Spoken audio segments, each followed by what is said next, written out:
Good evening po mga bay. Ngayon po, nag-aankurahe po kami ngayon sa Japan. Ang gagawin po natin ngayon ay mga wheel po tayo ng dorado. Ngayon po, i-assemble na po natin ang gagamitin nating pangawil.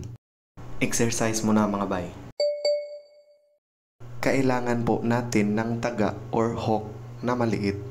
At kailangan po natin ikabit sa swivel para hindi po siya maputol pagkakagatin ng doradong isda. Pagtapos po makabit sa swivel ang hook, kailangan po natin idugtong doon sa dulo ng nylon.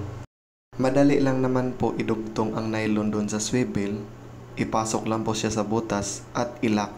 Isang beses lang po para mapalit-palitan. Pagtapos makabit ang hook doon sa swivel at swivel tinali sa nylon, ready na po tayo mga wheel doon sa baba. Ayan po mga bay, pababa na po tayo sa hagdanan. Galing po tayo sa bidik papunta sa idik. At palabas na po tayo sa alleyway namin. Ito po ang dressing room namin. Kailangan po tayo magbihis ng winter jacket at coverall kasi malamig po ngayon dito sa Japan. Ayan po mga bay, ready na po at lalabas na po tayo sa barko. Ito po ang gangway area namin. Iikot po tayo doon sa likod. Doon po tayo sa kabila sa port side mga wheel ng dorado. Ayan po, ikabit na po natin ang ulo ng pusit doon sa hook ng pangawil. Dahil ready na po, itatapon na po natin sa maraming isda ang pangawil natin.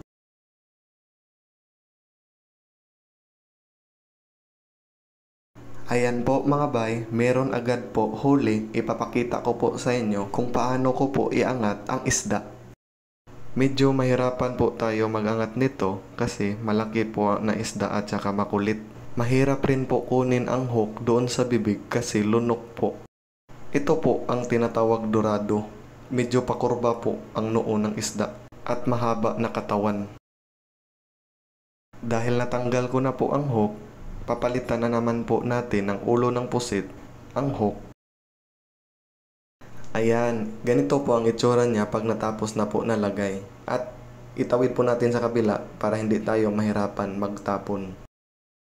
Ayan po, ready na po ang pangalawang hulog. Peace up muna mga bay. Ayan, itatapon ko na po. At doon po tayo sa kabilang side maghila para hindi po mahirap iangat ang isda.